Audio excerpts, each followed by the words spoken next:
Laba dari perusahaan anak BUMN ini mengalami kenaikan 378%. Labanya di kuartal ketiga 2023. Apa yang membuat naik? Satu, dan yang kedua, gimana prospek atau plan dari manajemen di tahun 2024? Apakah masih yakin untuk naik lagi? Nah, akan saya ulas di video kali ini. Sahamnya apa? Tonton video ini sampai selesai. Check this out. Sekarang bisa join grup belajar investasi saham. Bisa dengan bikin akun Mirai deposit 10 juta atau membayar 400.000 untuk selamanya. Gimana caranya? Link ada di deskripsi. Info lebih lanjut bisa hubungi ke DM Instagram kita. Saya tag video ini di tanggal 5 Januari 2024 jam 1 break perdagangan, dan kemungkinan akan saya udarakan videonya itu antara Minggu atau Senin. Jadi kemungkinan di tanggal 7 atau tanggal 8 baru saya share video ini. Dimana saham yang saya maksud adalah asuransi Tugu Pratama Indonesia Tbk atau kode saham Tugu. Saat saya take video berada di harga 1085 per lembar. Kalau kita lihat perusahaan ini 5 tahun terakhir setway lah ya, dan di harga tertingginya 1800-an dan titik terendahnya dalam 5 tahun terakhir itu di 600-an. Oke. Berada di posisi PI 2,57, oke. PBV 0,41. Kalau based on rasio, ini perusahaan yang saat ini murah. Di Stockbit pun mereka menghargai perusahaan ini ya, harga wajarnya itu di 4,3 triliun. 4,3 kalau saya hitung ya, dibagi dengan jumlah lembar, harga wajarnya di 1200. Harga sekarang di 1085, terdiskon 115 per lembar atau senilai 10% lah ya, 9,58% berdasarkan Stockbit. Nah, apa ini yang membuat labanya naik? Yang paling signifikan itu kan laba di kuartal 1. Nah, ini kita ulas di laporan keuangannya. Oke, bentar, ini PMJS. Oke, ini laporan dari Tugu. Kalau kita lihat ini perusahaannya Tugu ini, bentar, kita lihat ke profil dulu. PT Asuransi Tugu Pratama Indonesia Tbk merupakan perusahaan yang bergerak di instrumen asuransi umum. Oke, berarti finance. Kegiatan usaha perseroan perusahaan terbagi kepada 3 segmen. Segmen asuransi umum bergerak dalam bisnis asuransi umum, terutama sektor minyak, gas, dan energi. Segmen sewa dan bisnis terkait bergerak dalam bisnis penyewaan ruang kantor dan kendaraan. Segmen bisnis lainnya bergerak dalam bisnis investasi. TPI memberikan layanan asuransi kepada mitra kerja PT Pertamina dan anak perusahaannya, serta pemegang kontrak kerjasama minyak dan gas atau K3S. Ini termasuk anak perusahaan dari Pertamina karena pengendalinya Pertamina punya porsi 58,5%, masyarakat itu 20,30%, IOB itu ada 15%, dan Samsung Fire and Marine Insurance itu 5,29%. Perusahaan ini IPO tanggal 28 Mei 2018. Mei berarti hampir 6 tahun, 5 tahun lah ya, 5 tahun, 6 tahun nanti di Mei, dengan IPO gede banget ya, 3.850 dengan IPO MON 684, termasuk besar nih IPO MON-nya. Kalau kita lihat corporate action, perusahaan rajin bagi dividen, oke, dan kemarin bahkan bagi dividen interim. Pertama kali perusahaan juga sudah stock split, baru kemarin stock split 1:2, jadi harganya aslinya di 2000-an ya. Oke, reverse stock, right issue, bonus tidak pernah. Oke, jadi ini termasuk perusahaan yang oke. Dan kalau kita lihat secara dividen payout ratio, mereka nggak gede-gede amat, 15%, tapi secara yield termasuk gede ya, 6%. Last dividend di Desember kemarin. Oke, kita lihat apa yang membuat perusahaannya naik labanya. Kas perusahaan itu berada di 389 miliar karena ini dalam ribuan. Oke, turun Mereka juga ada investasi, total investasinya gede banget 11 triliun. Wow. Sebelumnya itu 9,3. Jadi kalau di total-total ya, kas dan total investasi ya, kalau total 11,668 ditambah 389, 12 triliun ya. Sebelumnya itu senilai 9 triliun. Jadi ada kenaikan yang signifikan ya, terutama di total investasi ini. Kita lihat ya, kas dan banknya. Karena ini perusahaan asuransi, jadi make sense kalau total investasinya banyak ya. Kas dan bank. Nah, ini 4. Ini dolar mereka ada, kalau di total dana asingnya juga lumayan besar ya. Mereka ada dolar Amerika di Citibank, terus ada di Dah Sing Bank, PT Bank Sinarmas, PT CIMB Niaga, PT Bank Mega, sama Liots TSB. Terus yen Jepang juga ada di Citibank, pound sterling ada di Liots TSB, euro ada di Citibank, dolar Singapura juga ada di Citibank. Banyak banget nih Citibanknya. Oke, kalau kita lihat, ini masih pihak berelasi kasnya. Nah, ini investasinya. Main banyak ya investasinya ya dalam bentuk dolar dan kawan-kawan nih. Efek-efeknya ini. Mereka ada di saham 91 miliar jumlah dananya mereka. Melalui laba rugi tersedia untuk dijual itu 64 miliar, obligasi ada 339, reksadana 400 miliar. Oke. Total ya tersedia untuk dijual, nilai wajar yang melalui laba rugi. Oke. Saham ada sih, cuma nominalnya nggak besar. Paling banyak mereka itu di obligasi, ini banyak banget, 4,9 triliun tersedia untuk dijual ya. Dan ini ada efek-efek yang ke pihak berelasi.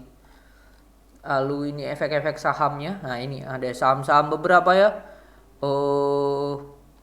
Contoh ada Astra International. Total sahamnya itu ada 944,900 lembar. Oke, biaya perolehan tuh 6 miliar, 6 miliar. Harga wajarnya itu di 5,8 miliar. Oke, jadi bisa dikatakan ini udah profit ya, harusnya ya. BCA mereka ada 8, nilai wajarnya 11. Nah, ini masih potensi nih. Terus dan kawan-kawan ada banyak juga ya. Beberapa saham yang mereka pilih ini terutama perusahaan-perusahaan yang blue chip lah ya. Astra, BCA, SMRA, Unilever, INKP, Truba Alam Manunggal Engineering itu apa ya? Bentar, kita cek dulu di sini. Saham. Kode sahamnya apa nih? Oh, TRUB. Kita cek dulu Trup tuh gimana. Trup, saya juga jujur belum pernah tahu ini perusahaan ini. Sini aja.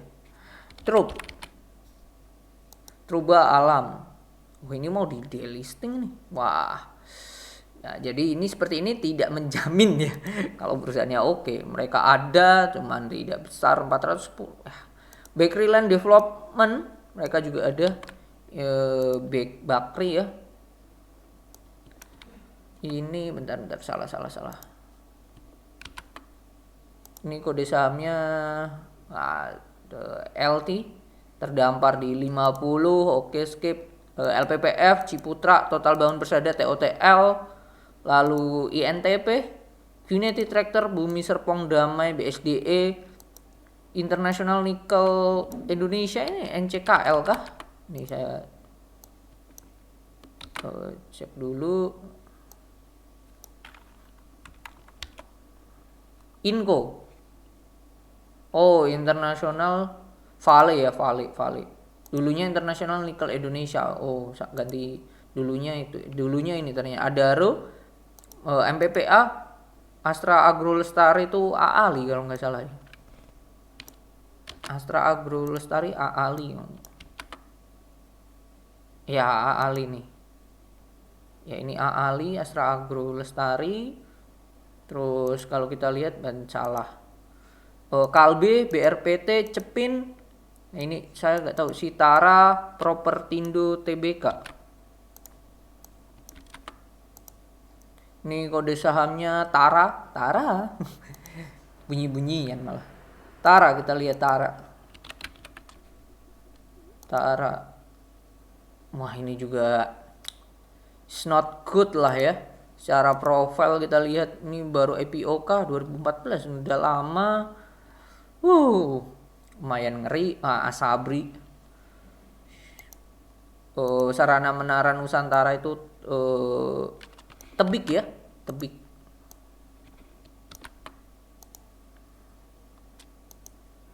TWR tebik tuh tower bersama. TWR lalu MDKA dan Alfamart. Oke, jadi bisa dikatakan kebanyakan ya saham-saham yang mereka koleksi itu oke.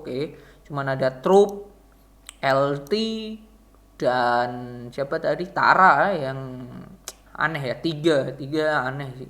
Cuman nominalnya ya Tara ini sekian, terus Trup tadi juga ini 410.500 lembarnya.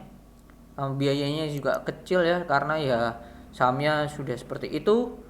Dan satu lagi tadi apa ya yang kurang oke. Ini LT ini bahaya juga sih itu. Dan so far saham yang paling banyak LT banyak banget ya jumlah lembar sahamnya ya, 4 juta lembar ya. Banyak nih termasuk. Cuman udah ke cover yang lainnya BCA dan kawan-kawan nih. Terus ini saham juga efek-efek lanjutan ini ada. Ini dibandingkan tahun lalu. Bentar, ini efek-efek saham, ini saham juga lanjutan. Ada lagi. Ini sama deh. Ini bandingkan tahun lalu kayaknya. Mereka ada lagi nih efek-efek lanjutan saham. Bentar, kalau ini tadi adalah efek-efek yang ada di saham investasi. Ini pihak ketiga. Kalau ini kepada pihak berelasi berarti iya benar, ada Bank Mandiri dan kawan-kawan. So far nih pihak berelasi berarti BUMN. Nah, ini terlihat ya BTN, PP, PT Pembangunan Perumahan Perseroan Tbk. Bukan ya, ini bukan PP ya. Ya PP sih, PP udah ganti. Tuh BTN, Wika, BRI dan kawan-kawan. So far oke kalau ini. Ya cuman Wika, WSKT itu yang sedikit dangerous ya menurut saya. Cuman so far nih perusahaan-perusahaannya oke aja sih. Pihak ketiga ini ada. Ini dibandingkan tahun lalu. Tahun lalu mereka bahkan ada Hexa, ada Wismilak dan Wismilak makin gede. Mika, ada MTech dan ada PGO. PGO udah nggak ada di sejak 2022 ya. Mungkin dibandingkan 2021. Itu yang membuat kasnya mereka luar biasa ya, terutama di investasi. Efek-efeknya gede, 6 triliun. Gede banget dibandingkan tahun lalu. Termasuk naik signifikan, yang deposito juga naik. Penyertaan langsung naik, investasi pada entitas asosiasi naik. Properti turun dikit. Jadi oke sih. Oke, itu terus ekuitas mereka saldo laba yang belum digunakan penggunanya, gede banget, 6 triliun loh, gede ini. Terus nah ini pendapatan, kalau kita lihat ya pendapatan kotor dari premi bruto mereka naik ya. Terus pendapatan investasi mereka naik hampir 2 kali lipat. Pendapatan usaha lainnya juga naik, mereka naik ya. Kalau kita cek pendapatan investasi di note nomor 29, kita lihat untuk ini ya, ini dari obligasi mereka 221 miliar ya, ini dalam ribuan, 221 miliar, naik 2 kali lipat. Deposito berjangka bahkan hampir 3 kali lipat. Keuntungan dari perubahan nilai wajar efek ini turun tipis. Penghasilan dividen mereka naik 2 miliar, sebelumnya 1 miliar. Dan lain-lain mereka naik banget nih, 3 miliar, sebelumnya hanya 200 juta. That's why mereka total pendapatan dari investasi naiknya signifikan ya, 422 miliar. Bagus ya. Pendapatan investasi, berdasarkan penempatan investasi ini. Nah, ini kalau dijabarkan saham 74, penghasilan dari saham sebelumnya itu 49, reksadana turun, obligasi naik signifikan, deposito sangatlah bagus, penyertaan mereka langsung lain-lain naik. juga. Oke, itu sih pendapatan usaha lainnya. Mereka ada usaha sewa properti naik, ini juga naik. Jasa survei mereka naik juga. Bagus ini, bagus ini jenis investasinya bagus dan ya itu. Oke, kalau kita kembali ke atas laba ruginya. Nah, ini yang membuat pendapatan mereka total pendapatannya kan naik 2,7 triliun ya. 2,7 total revenue setelah udah dipotong beban-beban dan lain-lain. Kalau premi brutonya 5,4 lah. Sebelumnya itu 2,2. Bagus sih ini adanya kenaikan ya. Ada kenaikan yang signifikan dan terlihat di sini ya perusahaan makin efisien menaruh duit-duitnya itu ya. Berarti mereka memutar uang dari nasabah ya. Premi asuransi itu bagus sih menurut saya. Nah, ini beban klaim bruto 2 triliun. Oke.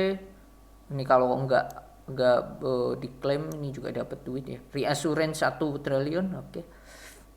Nah, ada yang menarik di sini juga yaitu pendapatan atau beban lain-lain net. Nah, ini pendapatan jadinya 900 miliar. Gede banget, ini sangat signifikan ya karena di sini ngepotong beban total beban ya. Sebelumnya total bebannya itu 1,8. Sekarang hanya 1,3. Potong 500 M sendiri itu dari sini ya. Pendapatan lain-lain di note 33. Kalau kita lihat di sini, nah pendapatan lain-lain laba kurs mereka hanya 4 M. Ya, sebelumnya bahkan 93. Jadi pendapatan lain-lain dari tahun lalu itu hanya berdasarkan based on pencatatan akuntansi aja, nggak real. Nah, kalau ini real di mana ada laba atau rugi lain-lain senilai 938 miliar. Ini ada penjelasan di bawah yaitu termasuk dalam laba lainnya adalah penerimaan dana atas kasus litigasi Citibank NA yang terdiri atas pokok dan bunga sebesar 74 juta US dollar. Jadi kemungkinan ini. Karena kalau 74 US dollar ya juta ini ya saya kalikan 15.000 itu nominalnya senilai 1,1 triliun. Ini kan kurang ya. Jadi tidak pakai kurs 15.000 ya. Mungkin di bawah itu. Jadi luar biasa ya ini ya dari penerimaan dana itu yang membuat labanya dari Tugu signifikan gitu. Which is good kalau saya melihat ya. Terus kita lihat oke, arus kas. Nah, ini aktivitas operasi.